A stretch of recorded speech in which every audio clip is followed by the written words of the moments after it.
Electron is some kind of robot, I'm pretty sure of it.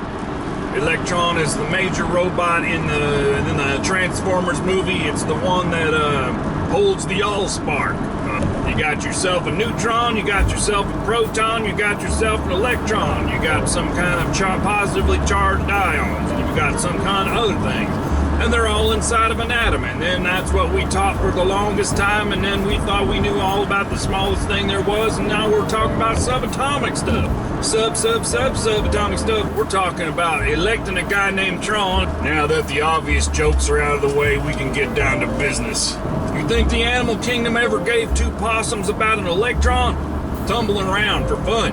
They're not forcing other cats to learn about math. Electrons, my dear boy, are very important.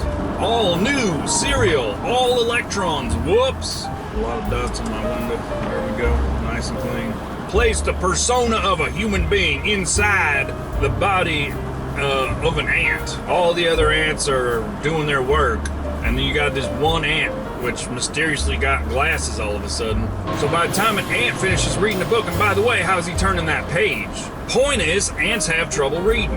Anyway, old nerd ant over there, everybody else is doing all the work, lifting all that bread and syrup back to the queen's nest. And this ant's over here just chilling, reading books that he can find, and reading cans of corn and whatever else. And maybe he starts learning about the nutrition of everything, and he said, don't give that syrup to the queen, she's gonna get diabetes. Or maybe he'll quickly realize the ants ain't living long enough for that kind of nutrition to matter at all. For all they know, they could be a steaming fire the next day, killed in a battle of ants, walk into an ant trap, stumble into some kind of adhesive which they cannot escape. Let's say we fast forward into the future, and this smart ant named Larry, he's pretty old by now, maybe a day and a half. So he's figured out a way to make this human intelligence branch out into other ants. All I'm saying is it's a delicate balance. You can't just give a human brain to some kind of other creature. It's not going to work out real good. You're supposed to make a human being that looks like a bear. What the heck does any of this have to do with electrons? What does an electron look like? Is it a dot with a circle around it? Do electrons have feelings, and do they have other things inside of their body? Do they have yearnings for a better life? What does an electron dream about? Does it dream about marrying a proton? Does an electron care about the protons at all? Does an electron get together with a proton and into a nucleus and have babies? Does an electron squabble over politics? What is? What is not? Get them electrons a-buzzing. Keep them buzzing, because you can't drive with unbuzzed up electrons. That's dangerous. Now, if I remember right, we had us a little bit of a string of inventions that ended up involving electrons. And hear me out. First, we started with the scope. We could see stuff that was real far away.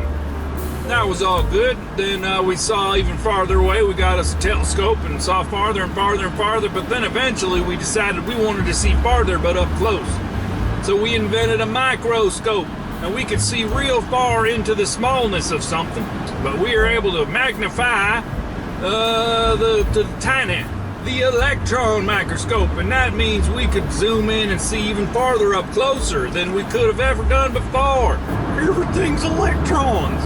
And you're trying to tell me that if I eat electrons, which food's a bunch of electrons too, right? There's electrons everywhere. Am I right? Am I wrong? Everything's made out of atoms, right? Then everything's matter. That means I'm chewing up a bunch of electrons and I'm putting them inside my body to be processed by electrons.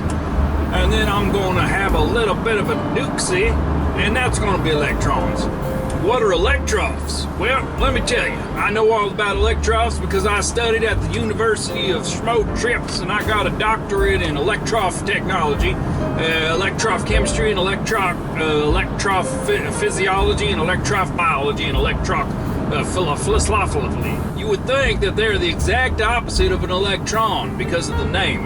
What an electroph is what the electron horses eat out of. Duh.